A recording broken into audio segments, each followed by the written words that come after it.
बिस्मिल्लाहिर्रहमानिर्रहीम। Programme view point के साथ मैं हूं इमरान यकूब खान। नाज़रीन, कौमी और आलमी सतह पर तेज़ रफ्तार तब्दीलियाँ जो हैं वो जारी हैं। अवाम एक तरफ बिजली के जो निर्ख हैं जिसमें कमी की गई है इस पे पेशरफ्त को मुस्बत अंदाज में ले रहे हैं, तो दूसरी तरफ हुकूमती हलकों की तरफ से ये भी कहा जा रहा है कि अभी बिजली की कीमत में मज़ीद कमी जो है वो मुतवक्को है। क्या वाकई ऐसा होगा, या IMF का जो वफद पाकिस्तान में आ चुका है और ये भी कहा जा रहा है कि वो बजट की तैयारियों में मसरूफ़ है, क्या उनकी तरफ से ये पाकिस्तानी हुकूमत को रोक दिया जाएगा? इस पे प्रोग्राम में बात करेंगे और ख़ास तौर पे प्रोग्राम के पहले हिस्से में बात करेंगे कि पाकिस्तान तहरीक-ए-इंसाफ के जो आपसी इख्तलाफात हैं, क्या वो वाकई इस कदर बढ़ चुके हैं कि मामला जो हैं वो गड़बड़ की तरफ जा रहे हैं? और वज़ीर आला KP को लेके जो मामलात हैं, और फिर तैमूर जगरा साहब हों या असद कैसर साहब हों, उनके जो बयानात आ रहे हैं उस पर क्या होगा, और क्या PTI इस्टेब्लिशमेंट के साथ रब्ता वाकई करना चाह रही है या नहीं, क्योंकि कभी इसकी तरफ से तस्दीक की जाती है और कभी तरदीद। इन सारी बातों में बात करेंगे। और हमारे साथ पहले प्रोग्राम के पहले हिस्से में मौजूद है सेक्रेटरी इतलात जनाब Sheikh Waqas Akram sahab. Thank you very much Sheikh sahab, आपने टाइम दिया। सर, यहीं से शुरू कर लेते हैं। ये फरमाइएगा कि ये जो खबर सामने आई है कि बानी PTI ने वज़ीर आला खैबर पख्तूनख्वा को ये कहा है कि आप इस्टेब्लिशमेंट से रब्ता कायम करें, तो क्या ये खबर ठीक है? बिल्कुल गलत है जी, झूठी और बेबुनियाद खबरें जी। इस किस्म की कोई बात नहीं हुई। मीडिया के कुछ चैनल्स ने जो है ये जरा ऐसी चीजें चलाई और हमने इसको फौरी रिबट किया। खान साहब ने कभी अपनी ज़ात के लिए, अपनी रिहाई के लिए मुज़ाकरात या डील की बात नहीं की है। मुज़ाकरात की बात करते हैं क्योंकि हम एक पॉलिटिकल पार्टी है, मगर इस मुल्क के मुस्तकबिल के लिए, इस मुल्क के नौजवानों, बच्चों के और मईशत के मुस्तकबिल के लिए तो बात हो सकती है। मगर इस मीटिंग के अंदर न कोई स्पेशल टास्किंग की गई, न किसी को जो है वो री एंगेजमेंट के लिए कुछ डिस्कशन की गई। ये सब जो है वो झूठी और बेबुनियाद खबर थी जी। इस मीटिंग में शेख साहब, फिर इस मीटिंग में इमरान खान साहब की तरफ से क्या हदायत दी गई वज़ीर आला KP को? सर, वज़ीर आला KP आज जो है रात सियासी कमेटी को उससे ब्रीफ करेंगे। उससे पहले तो मुनासिब नहीं है कि मैं बताऊं। उस पर मैं एक स्टेटमेंट दे चुका हूं जिसमें मैंने कहा कि सूबे की गवर्नेंस के हवाले से चीज़ें डिस्कस हुई है, पार्टी के हवाले से KP में चीज़ें डिस्कस हुई है, बैरिस्टर साहब से उन्होंने अफगानिस्तान बॉर्डर इंफॉर्मेशन के हवाले से चीज़ें डिस्कस की है, और इन जनरल 2 घंटे की डिस्कशन थी KP के साथ, के चीफ मिनिस्टर के साथ। तो बहुत सारी चीज़ें ज़ेर बहस आई। अच्छा शेख साहब, आज़म स्वाति साहब के इल्ज़ामात पर हमाद अज़हर साहब ने एक दफ़ा फिर रिज़ाइन दे दिया। हमाद अज़हर पहले भी इस्तीफ़ा 2 बार दे चुके हैं, तो ये सारा मामला है क्या? क्यों PTI के अंदर इस तरह की चीज़ें हो रही हैं? देखिए सर, ये मैं तो समझता हूँ कि ये कोई ऐसी अचंभे की बात नहीं है। इतनी बड़ी पार्टियों में इतनी छोटी मोटी चीज़ें चलती रहती हैं और इससे कोई फ़र्क नहीं पड़ता है। मैं ये समझता हूँ कि एक ख़ास एजेंडे के तहत जो लोग हैं वो सोशल मीडिया पे फोकस हटाना चाह रहे हैं पाकिस्तान तहरीक-ए-इंसाफ के लोगों का। वो एक इंप्रेशन देने की कोशिश कर रहे हैं कि इन फाइटिंग है, ये है, वो है। तो इसलिए छोटी मोटी चीज़ों को आउट ऑफ द कॉन्टेक्स्ट बहुत ज़्यादा ब्लो कर रहे हैं। जैसे मैं आपको मिसाल देता हूँ, आज सुबह से जुनैद अकबर के हवाले से मंसूब किए हुए बयान सोशल मीडिया पे चल रहे हैं। आतिफ खान से मंसूब किए हुए बयान सोशल मीडिया सुबह से चल रहे हैं। मुझे सहाफ़ी फ़ोन कर रहे थे और हुआ ये कि वो दोनों फेक थे, जाली थे बयान। न जुनैद अकबर ने, न आतिफ खान ने कोई भी स्टेटमेंट दी चीफ मिनिस्टर के खिलाफ। फिर इन दोनों ने अब ट्वीट भी किया। जुनैद अकबर ने वीडियो बना के, बयान दे के, और आतिफ खान ने ट्वीट करके कह दिया कि ये तमाम बयान जो उनसे मंसूब किए जा रहे हैं वो जाली हैं, फेक हैं। और ये एक कोशिश है ना, ये एक मुनज़्ज़म प्रोपेगेंडा है कि इनका खान साहब की रिलीज से और हकीकी पाकिस्तान की आज़ादी की लड़ाई से फोकस हटा के बस लोगों ने इस पैसे पा दे तो फलाने ने फलाने नल की जीता, तो ये इंशाल्लाह नाकाम होंगे। पार्टियों में ये बरौले बौले हो जाते हैं और फिर ख़त्म भी हो जाते हैं। ना दे आने का पता लग जा रहा, जाने का पता लगता है। इसलिए इतना खप आड़ दी है, इतना time. And at the end of the day मैं एक बात बड़ी आपको वाज़ेह कर, तो ये हमारा इंटरनल मामला है, छोटा है या बड़ा है, ये हमारा इंटरनल मामला है। ये लोग इतने एक्साइटेड क्यों हो रहे हैं और किसी को इससे क्या है? हम नहीं इंटरेस्टेड इस किस्म की चीजें जो है पब्लिकली डिस्कस करने। लेकिन शेख साहब, जो चगरा साहब के हवाले से चीज़ें सामने आई हैं, अब इस पे ये भी कहा जा रहा है कि जी एहतसाब कमेटी जो है, बात तो हुई थी कि मौजूदा हुकूमत जो है, उन्होंने इल्ज़ाम लगाया था कि वज़ीर आला KP करप्शन में मुलव्वस हैं, लेकिन उन्होंने मौजूदा हुकूमत को छोड़ दिया और पुरानी हुकूमत की बात सामने ले आए। तो इस पे आप क्या कहेंगे? क्या ये इख्तलाफात भी सिर्फ बातें मीडिया की हैं? बिल्कुल ये मीडिया की बात है। कोई CM KP पे किसी ने करप्शन के इल्जाम नहीं थे लगाए। ये एक केस जो था, ये इंटरनल अकाउंटेबिलिटी कमेटी है और हमें तो बड़ा फख्र है इस पे कि पाकिस्तान तहरीक इंसाफ ही ऐसी पार्टी है जिन्होंने अपनी हुकूमत में अपने ही लोगों के एहतसाब के लिए एक इंटरनल अकाउंटेबिलिटी कमेटी बनाई है। तो ये तो लोगों को मेरे ख्याल में जो है वो खुश होना चाहिए और तारीफ करनी चाहिए PTI की। और उसमें चीज़ें आती हैं, डिस्कस होती हैं। झगड़ा साहब के हवाले से कुछ चीज़ डिस्कस हुई तो उस पर कोई फाइंडिंग शाइंडिंग तो अभी तक आई कोई नहीं। और पहले ही लोगों ने उसको कमेटी को भी कंट्रोवर्शियल कर दिया। तो मैं ये समझता हूँ कि ये चीज़ें जितनी ज़्यादा पब्लिकली डिस्कस की जाएगी उतनी चीज़ें ख़राब होती हैं। तो हमें उसको वही गलती जिसकी वजह से आप मुझसे सवाल पूछ रहे हैं, मैं तो उसी नहज पे नहीं चलूंगा ना जी। तो मैं ये समझता हूँ कि वो एक मैकेनिज्म है जो पार्टी ने डेवलप किया हुआ है। वो कोई आउट ऑफ द पार्टी नहीं है। वो कोई कमेटी वजीर आला की बनाई हुई नहीं है, या वजीर आला उसे केस रेफर नहीं करता। वो कमेटी इमरान खान साहब की बनाई हुई है और उन्हें उस कमेटी को हर केस इमरान खान साहब रेफर करते हैं या वो खुद उठा लेते हैं। ये केस जो है ये खान साहब की तरफ से रेफर हुआ है जैसे हमें बताया गया है। तो ये इसमें कोई ऐसा इशू कोई नहीं है। They both belong to same party. I think there is no issue about it. Committee जाने और वो जाने, उनकी प्रोसीडिंग जाने। अच्छा शेख साहब, आजम स्वाति साहब के मुताबिक ही बानी PTI ने कहा है कि जुनेद अकबर की तरफ से की गई तमाम तैनातियां जो है उनको फौरी वापस लिया जाए। ये क्या मामला है?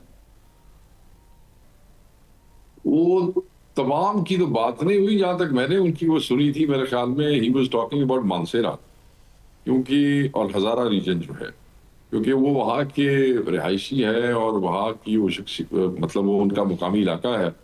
तो वहाँ पे उनको कोई रिजर्वेशन थी मेरे ख्याल में, और वो उनका राइट भी है हर सियासी आदमी का कि अपने कायद से बात करे। तो उन्होंने कही, तो उन्होंने मेरे ख्याल में मुझे अभी तक कोई रिटर्न चीज़ तो मौसूल नहीं हुई, मगर इतलात यही है कि खान साहब ने कहा कि उसको वो जो डिसीजन है उसको रिवर्स किया जाए। But I haven't received anything in writing.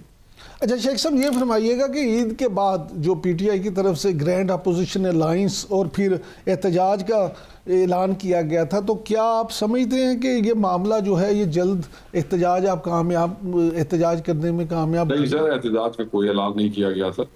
ये कहा गया था, खान साहब की तरफ से इंस्ट्रक्शंस थी कि आप रमज़ान के अंदर ग्रैंड अपोजिशन अलायंस से उसको शेप अप कर लें और फिर ईद के बाद अपने एहतजाज के हवाले से, प्रोटेस्ट के हवाले से कोई लाएमल जो है वो तय करके मुश्तरका उसका ऐलान करें। ये बात हुई थी। वो अलायंस तो देखें आपने, अब ये पशीन में जलसा, कोयटा में जलसा अभी आपने देखा परसों तरसों किस तरीके से माशाल्लाह पाकिस्तान तहरीक इंसाफ और ये जो अलायंस है ये गया और बलोचों के साथ खड़ा हुआ, वहाँ पे सॉलिडारिटी शो की है। तो इसमें अभी एक दो और पार्टीज हैं जो शामिल होंगी इंशाल्लाह अभी आने वाले दिनों में, और मुश्तरका लाएमल सामने आएगा। और उससे पहले पाकिस्तान तहरीक इंसाफ जो है, अगर उसमें कोई देर हुई तो वो अपना तो एहतजाज करने का हक महफूज रखती है जो उसको आइन देता है पुरअमन एहतजाज का, तो हम वो कर लेंगे, इससे क्या फर्क पड़ता है, बट करेंगे जरूर। खान साहब की अली अमीन साहब से इस पे बात हुई है, कुछ डायरेक्शन भी हैं इस हवाले से खान साहब की, मगर वो मैं आपसे शेयर नहीं कर सकूंगा। वो आज सियासी कमेटी में रात को जब अली अमीन साहब ब्रीफ करेंगे कमेटी को तो वो खुद ही बताएंगे कि इस हवाले से क्या डायरेक्शन है। अच्छा शेख साहब, ये भी सुनने में आ रहा है कि शौकत यूसुफजई साहब जो हैं वो जो पार्टी में बकौल आपके छोटे मोटे इख्तिलाफात हैं भी अगर, तो उनको दूर करने के लिए, उनके खात्मे के लिए सरगर्म हो गए हैं। क्या आपके इल्म में ऐसी कोई कोशिश शामिल जो है वो है? देखिए जी, वो कोई सरगर्म हो या ना हो, मैं ये समझता हूँ कि ये तो इस बात को सिर्फ इसलिए उठाया जा रहा है ज्यादा कि वो सरगर्म हो गए हैं। ये मैं पढ़े आगे सोशल मीडिया ते किसी जगह ते टीवी ते भी देखा जी क्योंकि अगर किसी की आप सरगर्मी दिखाएंगे तो फिर आप इंटेंसिटी ऑफ दी इख्तलाफात भी बताएंगे। तो मैं समझता हूँ ऐसी कोई बात नहीं है। अच्छा सर, ये फरमाइएगा कि हुकूमत की तरफ से बिजली के यूनिट में की कीमत में जो कमी की गई है, आप क्या समझते हैं इस हवाले से कि ये अच्छा कदम है या अभी मजीद करनी चाहिए? देखिए जी, ये अच्छा कदम तो मैं इसको क्या कहूँ, मैं तो ये कहूँगा ये मजाक है कौम के साथ कि पहले आप ये करते हैं कि पहले आप फी यूनिट कीमत में जो है वो 30 से 35 रुपए इजाफा करते हैं, फिर 2 साल बाद उसके अंदर आप जो है 7% कमी को अपनी बहुत बड़ी जो है वो कामयाबी बताते हैं। पाकिस्तान तहरीक इंसाफ के दौर में जो को तमाम टैक्सेस मिला के यूनिट 19 से 20 रुपए था, आज यूनिट 60 से 65 रुपए है। ठीक है जी, अप्रैल 2022 में IMF की वजह से 30 रुपए तक गया, लेकिन अब यही यूनिट टैक्स मिला के दोबारा मैं कह रहा हूँ 60 तक पहुंच गया। शहबाज साहब ये बताएं ना कि 25 रुपए वाला यूनिट सस्ता सी या जिन्होंने 7 रुपए घटा के यूनिट ले आंदा है वो सस्ता है? वो 7 रुपए घटा के नहीं महंगा है, क्योंकि बताए भी तुसी आपने बिजली के 200 यूनिट्स इस्तेमाल करने वालों पर टैक्स तकरीबन 22% है, इससे ज्यादा यूनिट इस्तेमाल करने वालों पे 35 से 40% है, 9% इनकम टैक्स है, सरचार्जेस है। और यही बात ये है, एक तमाशा आप देखें सर कि आप शहबाज शरीफ साहब ने 2024 का कंपैरिजन किया, यानी कि अपनी ही हुकूमत के पिछले साल का अपने साथ कंपैरिजन कर रहे हैं। ये लोगों को पागल समझते हैं। तुसी कंपैरिजन करना है ना, तो तुसी कंपैरिजन करो ना साढ़े नाल 2022 के साथ 2025 का कंपैरिजन करें ना, आपको पता लगे दूध का दूध और पानी का पानी हो जाए। बड़ी मतलब अजीबो गरीब काम है। 2000 कीमतों का मुआवजा जो आप 2024 से कह रहे हैं, 2024 की निस्बत पेट्रोल 34 रुपए फी लीटर सस्ता हुआ है। शहबाज शरीफ ये क्यों नहीं बताते कि 2022 की निस्बत पेट्रोल आज भी 110 लीटर जो है वो फी लीटर महंगा है। कंपैरिजन देते हैं अपने ही उसके साथ, 222 के साथ देना आपको पता लगे। नहीं, लेकिन शेख साहब वो तो आप पे इल्जाम आयद करते हैं ना, उन्होंने तो अब भी बड़ी तनकीद की। जो पर बैरल कीमत ज्यादा थी उसले भी साडा ਜਿਹੜਾ रेट सी पेट्रोल का वो घट सी, इन्हों घट गया तो इन्हों फिर भी नहीं घटता पाया। नंबर 1, बिजली की कीमत हमारे दौर में पर यूनिट कम थी, इनमें ज्यादा है और इल्जाम फिर भी हम पे है। मतलब एक इन्हों की केड़ी लॉजिक है? साडे टाइम ते घट सी, इन्होंने टाइम ते ज्यादा है और ये ठीक है। मतलब अपना कंपैरिजन कर रहे हैं 24-24 का आपस में।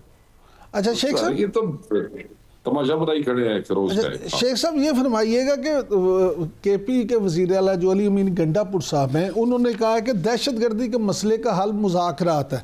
आप क्या समझते हैं? PTI के दौर में भी तो मुज़ाकरात हुए थे, लेकिन दहशतगर्दी पे मसले पे काबू तो नहीं पाया गया। देखिए, ये एक इवॉल्विंग प्रोसेस होता है मुज़ाकरात का, उसमें बड़े तहम्मुल की ज़रूरत होती है और अल्टीमेटली इतने, देखें ना, मैं आपको मिसाल देता हूँ, तालिबान के खिलाफ अमेरिका कितने साल जंग लड़ता रहा अफगानिस्तान में, सारी दुनिया की अलाइड फोर्सेज टिकना दे फलाना ते अखीर मुज़ाकरात नाल तरलियां नाल हिलमंद तो लैके काबुल तक रौले मुकाए ने। फिर कतर दे भी तालिबान दे दफ्तर खुलवाए, फिर तालिबान दे नाल नेगोशिएशंस कीतियां। हम तो पाकिस्तान तहरीक इंसाफ तो बिल्कुल जो है वो इस पे बिलीव करती है कि इन चीज़ों को अगर आपने जड़ से उठाना है और आपने मजीद जो है वो फ्रिक्शंस नहीं पैदा करनी, तो आपको गुफ्तगू ही करनी पड़ेगी। 31 मार्च डेट दी गई थी शेख साहब अफगान मुहाजिरीन को के इनखला के लिए, तो इस पे भी काफ़ी तहफ़्फ़ुज़ात हैं अली अमीन गंडापुर साहब के। आप नहीं समझते कि वफाक की बात माननी चाहिए वज़ीर आला KP को भी?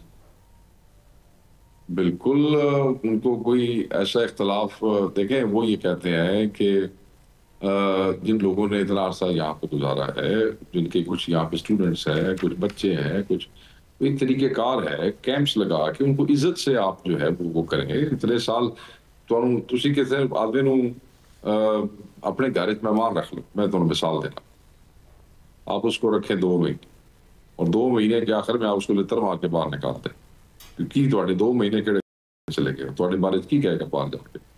सो आपने निकालना है उनको, ठीक है, फैसला हुआ है, तो आप फिर उसका तरीक़ेकार है, आप उनसे कम से कम वो कल जाके आपके शुक्रगुजार तो हों वहाँ पे कि आपके मुल्क ने उनको कैसे बना दी, कितने अरसे रखा, ना कि वो यहाँ से गालियाँ निकालते हुए आपको जाएंगे, रोते धोते हुए जाए। वो ठीक है, उन्होंने तरीका बताया कि उन्होंने कैंप्स लगा दिए और वो रिस्पेक्टफुली ये काम करना चाहते हैं। बहुत शुक्रिया शेख साहब। नाज़रीन, आपने शेख अकरम साहब की गुफ्तगू सुनी। अब वक्त हुआ है ब्रेक का। ब्रेक से जब वापस आएंगे तो बात करेंगे और हुकूमती मौक़िफ़ जानने के लिए उस वक्त हमारे साथ मौजूद होंगे वज़ीर मुमलिकत जनाब हुज़ैफ़ा रहमान साहब। Stay with us.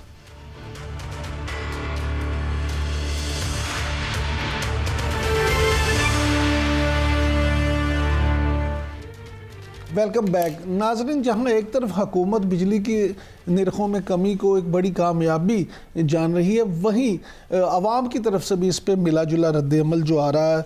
हुकूमती जो हलके हैं उनकी तरफ से ये नवीद भी सुनाई जा रही है कि हुकूमत बिजली की कीमतों में मज़ीद कमी के लिए भी कोशां है। क्या वाकई ऐसा है और क्या बिजली की कीमतों की मद में आवाम को मज़ीद रिलीफ मिलने वाला है? क्या IMF इस बात पे मान जाएगी? इन सब सवालों के जवाब जानने के लिए आज प्रोग्राम के इस हिस्से में हमारे साथ मौजूद हैं हुज़ैफ़ा रहमान, जो कि वज़ीर मुमलिकत बराए कौमी सकाफ़ती वर्सा हैं। Thank you very much Huzaifa ji, आपने वक्त दिया।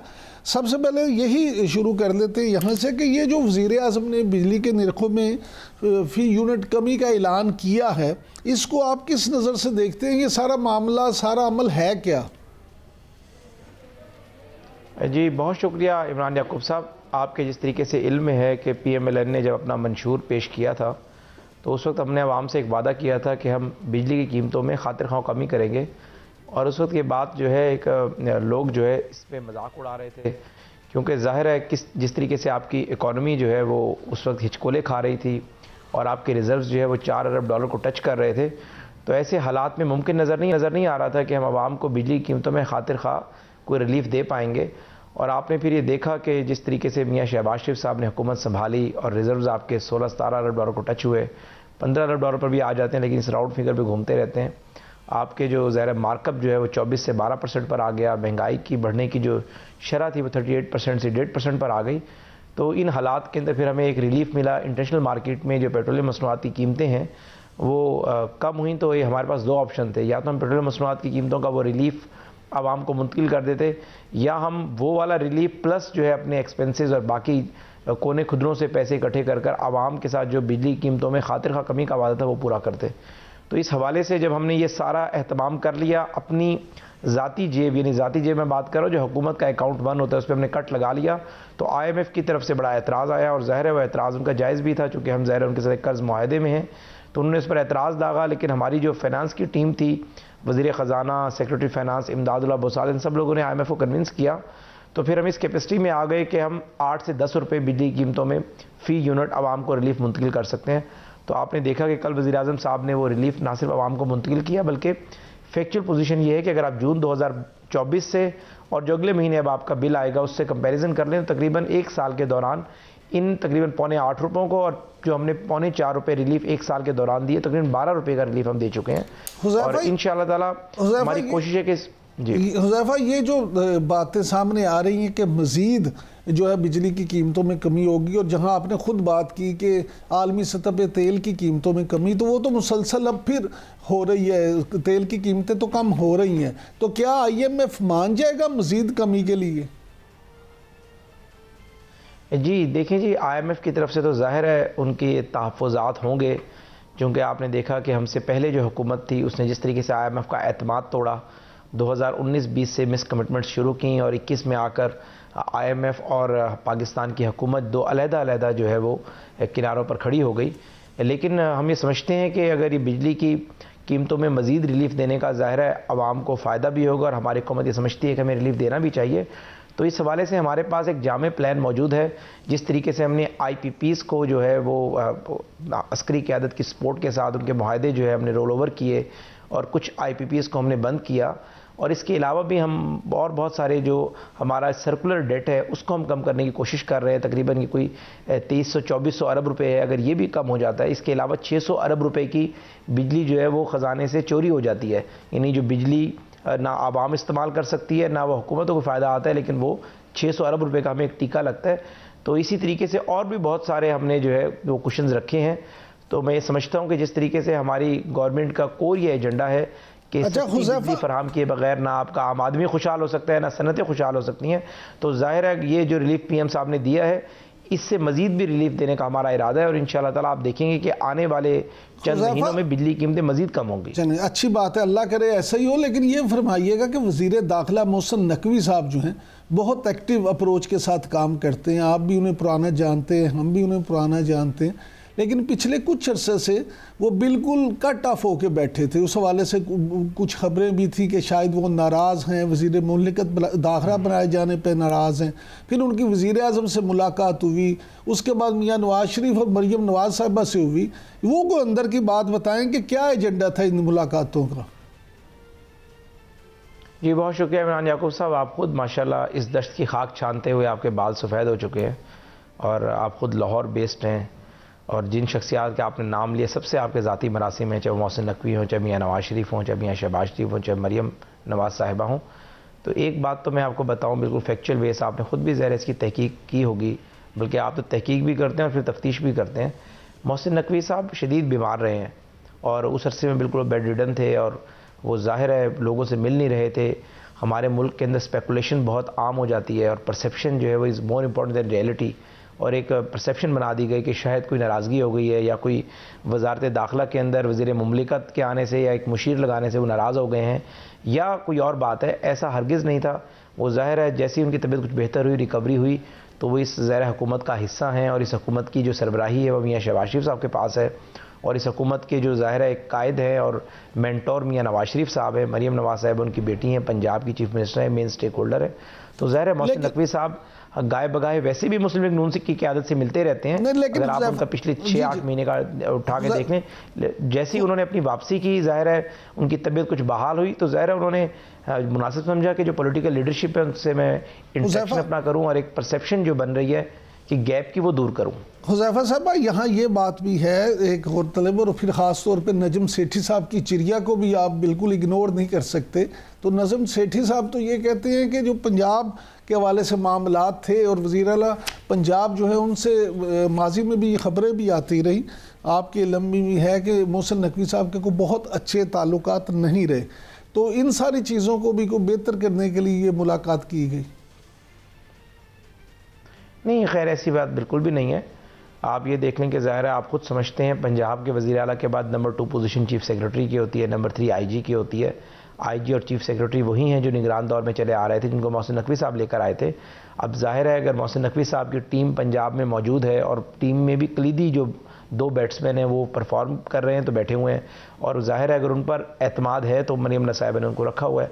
अगर मोहसिन नकवी साहब से कोई दूरी की बात होती है, उनसे इख्तलाफ की बात होती है, सबसे पहले तो उनके लगाए हुए चीफ सेक्रेटरी और आईजी को घर भेजा जाता है। नहीं हुज़ैफा साहब, मैं आपको बताऊं कि ये तो जो उनकी मीटिंग है रिपोर्ट हो गई, मरियम नवाज़ साहिबा और मोहसिन नकवी साहब की वैसे गाय बगाए बड़ी मीटिंग्स होती रहती हैं। तो मैं इस बात की बिल्कुल सख्ती से तरदीद करता हूँ। मरियम नवाज़ साहिबा और मोहसिन नकवी साहब के अंदर कोई इख्तलाफ नहीं है। हुज़ैफा साहब आप ज़रूर तरदीद करें, इख्तलाफ की तो बात नहीं है और इख्तलाफात हो भी सकते हैं, लेकिन इशू ये है कि जिन 2 साहिबान की आपने बात की, चीफ सेक्रेटरी साहब की और आईजी पंजाब की, वो आपको भी इस बात का अच्छी तरह से इदराक है कि वो किसके बंदे हैं। वो मोहसिन नकवी साहब ने लगाए थे या वो मरियम नवाज़ साहिबा ने लगाए हैं या वो किसने लगाए हैं और किस वजह से वो अभी तक मौजूद हैं। सियासी सिस्टम में ज़ाहिर है लोगों के हर तरफ मरासिम होते हैं और ये मुमकिन नहीं है कि सियासी क़यादत से आपका बिल्कुल इख्तलाफ हो या सियासी क़यादत आपको पसंद ना करती हो और आप चीफ सेक्रेटरी और आईजी बराजमान रहें। देखिए मोहसिन नकवी साहब ने उन्हें लगाया था, उन्होंने बड़ा अच्छा परफॉर्म किया और फिर मरियम नवाज़ साहिबा ने उन्हें इसीलिए कंटिन्यू कराया कि उनकी परफॉर्मेंस ठीक जा रही थी। पहले 3 महीने ने एवेल्यूएट किया और उन्हें लगा कि इनकी परफॉर्मेंस ठीक है, और ज़ाहिर है लोगों के हर तरफ मरासिम होते हैं। तो मैं ये समझता हूँ कि मोहसिन नकवी साहब और पंजाब हुकूमत के दरमियान कोई ऐसे इख्तलाफ, कोई दूरी नहीं है और एक परसेप्शन ज़रूर है, और मोहसिन नकवी साहब और पंजाब हुकूमत का मेरी जो मालूमात हैं बड़ा आइडियल रिलेशन है। अच्छा ये फरमाइएगा कि वज़ीर आला खैबर पख्तूनख्वा जो हैं उन्होंने एक बार फिर एहतजाज की धमकी दी है, आप क्या समझते हैं कि अगर ऐसा हुआ और KP हुकूमत की तरफ से कोई एहतजाज किया गया तो हुकूमत की क्या हिकमत अमली होगी?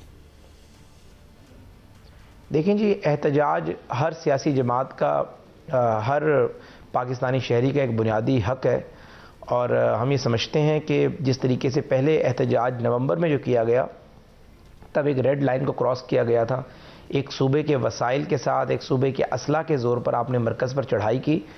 अगर अली मीन गंडापुर साहब एहतजाज करना चाहते हैं तो उन्हें पूरा हक हासिल है, आए एहतजाज करें पुरअमन तरीके से, लेकिन अब रेड लाइन क्रॉस किसी को नहीं करने दी जाएगी। अगर कोई वज़ीर आला समझता है कि वो सूबे की इंतज़ामी मशीनरी, सूबे की पुलिस, सूबे के अफसरान, सूबे के जितने भी काम करने वाले सरकारी मुलाजमीन हैं, उनको लेकर वो मरकज़ पर चढ़ाई करेगा या धावा बोलेगा, तो मरकज़ की पूरी तैयारी मौजूद है। इस तरह की प्रैक्टिस दोबारा रिपीट नहीं होने दी जाएगी। अच्छा हुज़ैफ़ा, ये फरमाइएगा कि ये जो पाकिस्तान के बांग्लादेश के साथ ताल्लुकात में बेहतरी आ रही है, आप क्या समझते हैं कि पाकिस्तान और बांग्लादेश की जो बामी तरक्की है इससे कोई असर पड़ेगा? जी ज़ाहिर है जी, बांग्लादेश पाकिस्तान का बड़ा करीबी हमसाया है। बांग्लादेश की इकॉनमी गुज़िश्ता 50 सालों में हमसे तेज़ी से ग्रो की है। पाकिस्तान की इंडस्ट्री की जो टेक्सटाइल इंडस्ट्री ख़ास तौर पर मेजॉरिटी बांग्लादेश में शिफ्ट हुई। और अगर बांग्लादेश और पाकिस्तान जो है काफ़ी अरसे बाद एक दूसरे के करीब आए हैं और आपस में ट्रेड स्टार्ट होती है, इंपोर्ट एक्सपोर्ट खुलती है, तो ज़ाहिर है उसका दोनों मुल्कों को फ़ायदा होगा और पाकिस्तान को उसका ज़्यादा फ़ायदा होगा। ज़ाहिर है पाकिस्तान का अगर सामान जो है वो बांग्लादेश जाता है, वहाँ का सामान यहाँ आकर बिकता है, तो ज़ाहिर है हमारी जो ख़ास तौर पर टेक्सटाइल इंडस्ट्री है जो कि हिचकोले खा रही है, जो अब हमारे दो तरफा ताल्लुकात बहाल हो रहे हैं, उससे ज़ाहिर है हमारी न सिर्फ टेक्सटाइल इंडस्ट्री बेहतर होगी बल्कि बांग्लादेश की जो बेहतर इकॉनमी है उसको हम अल्लाह के फजल करम से पाकिस्तान में रिफ्लेक्ट कर सकते हैं। और बांग्लादेश के साथ हमारा ज़ाहिर एक मुस्लिम बरादर मुल्क है, हमारा एक दायां बाजू है, एक ताल्लुकात अल्लाह ताला की तरफ से बहाल हुए, इस तरह के हालात वहाँ पर बने, वहाँ की अवामी मुस्लिम लीग जो है वो इक़्तिदार से बेदखल हुई और जिस तरीके से जो स्टूडेंट्स हैं और नेशनलिस्ट हैं वो पावर के अंदर आए और उन्हें पाकिस्तान की तरफ हाथ बढ़ाया। पाकिस्तान की हुकूमत तो काफ़ी अरसे से ये समझती है कि बांग्लादेश के साथ हमारे जो है वो मरासिम जो हैं वो मिसाली होने चाहिए। तो इंशाअल्लाह ताला आप देखेंगे कि दोनों ममालिक को इसका बड़ा फ़ायदा होगा। अच्छा हुज़ैफ़ा, ये फरमाइएगा कि आप क्योंकि कौमी सकाफ़ती विरसा के वज़ीर हैं और पाकिस्तान बड़ा रिच है अगर इस हेरिटेज के हवाले से देखा जाए, तो कोई प्लान ऐसा बनाने जा रही है हुकूमत या आप ख़ास तौर पे कि जिससे पाकिस्तान में टूरिज़म को भी फ़रोग मिले और ज़र मुबादला कमाया जा सके? जी बहुत शुक्रिया इमरान याकूब साहब, आपने बिल्कुल दुरुस्त निशानदेही की। पूरी दुनिया में सकाफ़त और विरसा और टूरिज़म से जो है अरबों डॉलर कमाए जाते हैं, बल्कि फ़्रांस की तो पूरी इकॉनमी पेरिस के टूरिज़म पे बेस करती है, इसी तरीके से तुर्की की इकॉनमी इस्तांबुल और अंकारा के टूरिज़म पे और वहाँ के हेरिटेज एंड कल्चर पे जो है वो बेस करती है। लेकिन हमारी बदकिस्मती रही कि गुज़िश्ता जितनी भी हुकूमतें रहीं, ये tourism, national heritage and culture, ये सारे शोबे जो है इग्नोर रहे। अब हमने एक मजबूत प्लान बनाया है कि पाकिस्तान की जो हेरिटेज साइट्स हैं उनको भी ज़रा दुनिया के सामने उजागर किया जाए, कल्चरल टूरिज़म को जो है हम फ़रोग़ दें, रिलीजियस टूरिज़म को फ़रोग़ दें। तो इस हवाले से हम सारे इक़दाम कर रहे हैं। अभी ज़ाहिर है हमारी वजारत के पहले चंद हफ्ते हैं, तो मैं तमाम ज़ेली डिपार्टमेंट से ब्रीफिंग भी ले रहा हूँ। इस हवाले से वज़ीर-ए-आज़म साहब को भी गाय बगाए आगाह करता रहता हूँ, लेकिन हम जब एक मजबूत प्लान बना लेंगे तो फिर वज़ीर-ए-आज़म साहब के सामने वो प्लान जाकर रखेंगे और इंशाअल्लाह ताला जो हमारा ये कल्चर एंड हेरिटेज का शोबा इग्नोर रहा है, टूरिज़म इग्नोर रहा है, तो इंशाअल्लाह हमारी पूरी कोशिश होगी कि हम पूरी दुनिया को एक बेहतर और खूबसूरत पाकिस्तान दिखा सकें और पूरी दुनिया को इस तरफ अट्रैक्ट कर सकें। जी बहुत शुक्रिया हुज़ैफ़ा रहमान। नाज़रीन, हुज़ैफ़ा रहमान की गुफ्तगू सुनी। उनका कहना है कि पाकिस्तान को जो है पूरी दुनिया के सामने पाकिस्तान की जो ये शक्ल है अच्छे वाली वो लाई जाएगी ताकि यहाँ से अरबों रुपये ज़र मुबादला कमाया जा सके। अब वक्त तो ब्रेक का, ब्रेक से जब वापस आएंगे तो अमेरिका की तरफ से जो नए कानून साजी करके तो टैरिफ लगाए गए हैं उससे आलमी मीशत को क्या ख़तरात होंगे, इस पर बात करेंगे और हमारे साथ मौजूद होंगे माहिर मीशत जनाब डॉक्टर सलमान शाह साहब। Stay with us.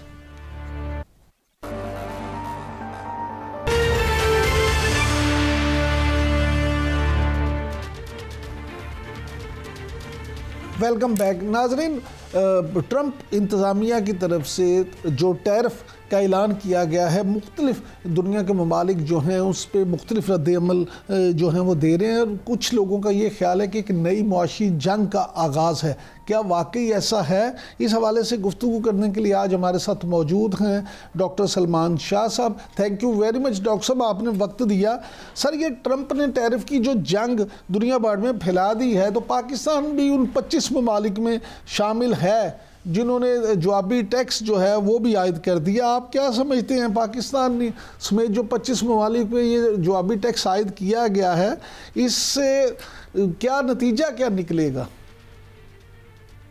लेकिन जहाँ तक पाकिस्तान का तल्लक है तो पाकिस्तान पे मेरा नहीं ख्याल कि कोई ज़्यादा इम्पैक्ट होगा। उसकी वजह यह है कि पाकिस्तान कोई इतना बड़ा एक्सपोर्टिंग मुल्क नहीं है, हमारी एक्सपोर्ट्स बहुत कम है और हमारे जो ज़्यादातर तो हम अपनी इकॉनमी में इंपोर्ट्स के सहारे से चलते हैं। तो ओवरऑल पाकिस्तान का जो अमेरिका में भी एक्सपोर्ट्स हैं वो कुछ लो एंड टेक्सटाइल्स की हैं, यानी कि बड़ी सस्ती टेक्सटाइल्स और लो क्वालिटी टेक्सटाइल्स की हैं। तो वहाँ पे तो अगर ये बाकी दुनिया पे सारों पे ये लगेंगे टैरिफ्स, तो हो सकता है उसका कुछ फ़ायदा पाकिस्तान को हो जाए, क्योंकि ये इसकी टेक्सटाइल की कंजम्पशन कुछ ऐसे है कि ये पोस्टपोन ज़्यादा देर नहीं की जा सकती, और अगर बाकी चीज़ें सारी महंगी होंगी तो फिर सस्ती चीज़ की तरफ शायद ज़्यादा डिमांड हो जाए। और पाकिस्तान की क्योंकि सस्ती भी होती हैं और लोअर क्वालिटी है, थोड़ी सी क्वालिटी में भी नीचे आएंगे कंज्यूमर। तो मेरा ख्याल है कि पाकिस्तान को इसका फ़ायदा होगा। शायद पाकिस्तान की एक्सपोर्ट्स गिरने के बजाय शायद बढ़ भी सकती हैं। दूसरी तरफ पूरी दुनिया में जो इस वक्त जंग है, तजारती जंग, उसकी वजह से दुनिया में एक रिसेशन सी आएगी, बहुत सी डिसरप्शन होगी, प्रोडक्शन की डिसरप्शन होगी, और उसका भी नतीजा जो होगा वो पाकिस्तान पे तो उसका कम ही इफ़ेक्ट होगा।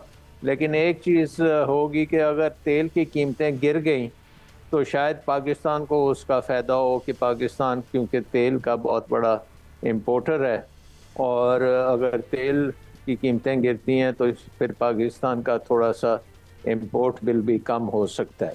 बट ओवरऑल अगर देखा जाए तो पाकिस्तान इस in the short run at least Pakistan पे इतना कोई नेगेटिव इम्पैक्ट मेरा ख्याल है कि नहीं आएगा।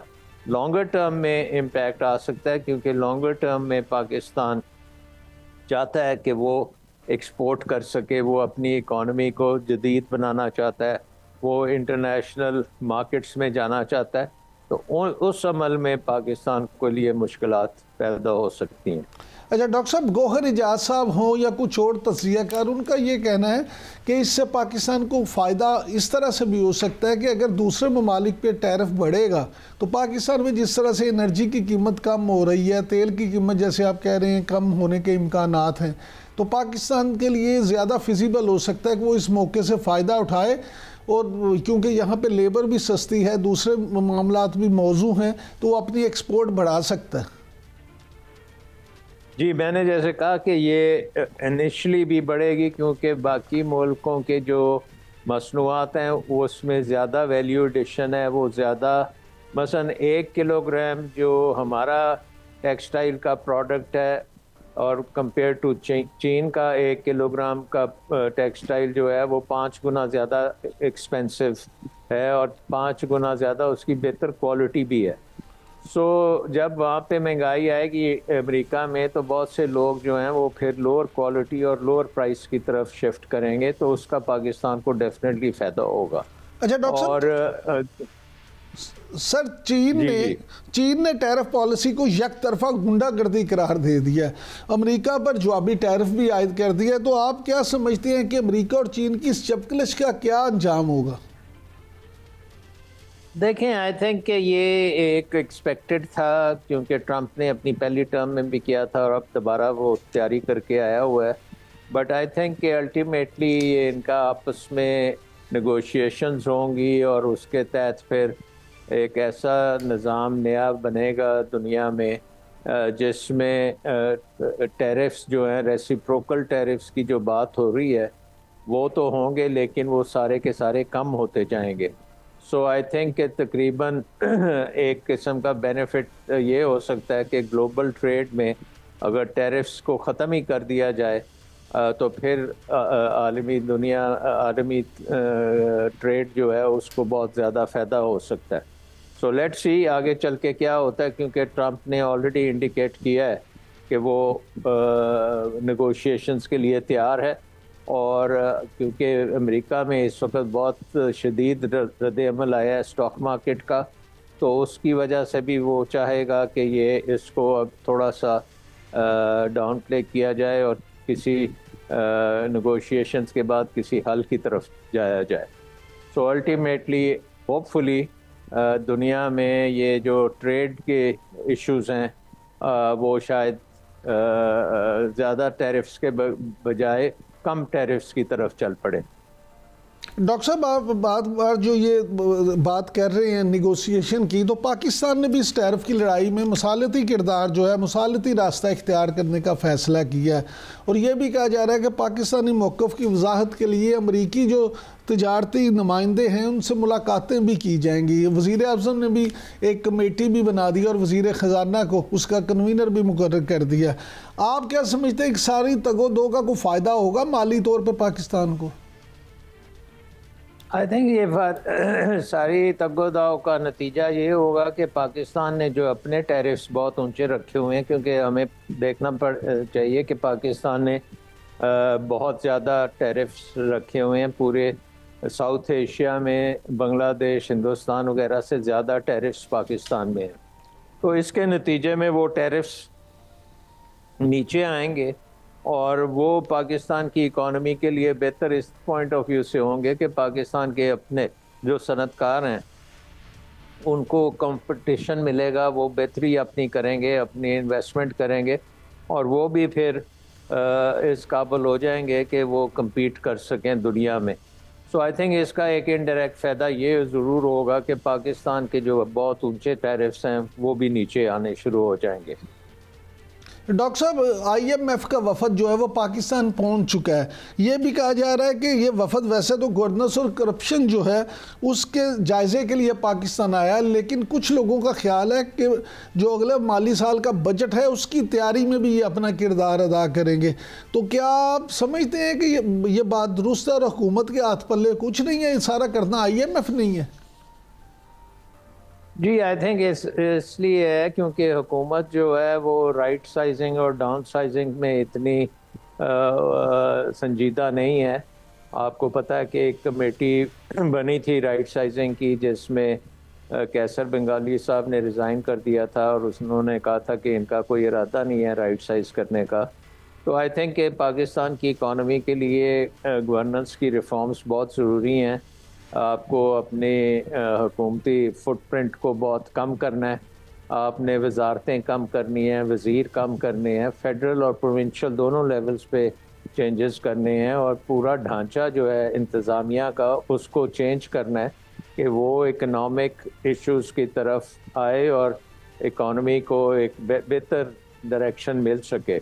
इसमें कोई शक नहीं है कि 75 साल में पाकिस्तान ने अपनी इकॉनमी की तबाही कर ली है। दुनिया में हम बहुत गरीब हो चुके हैं और सबसे अनकम्पेटिटिव और अनप्रोडक्टिव इकॉनमी है हमारी। एग्रीकल्चर को भी देख लें, इंडस्ट्री की बहुत देख लें, तो इसका ज़िम्मेवार जो है वो हमारा निज़ाम है।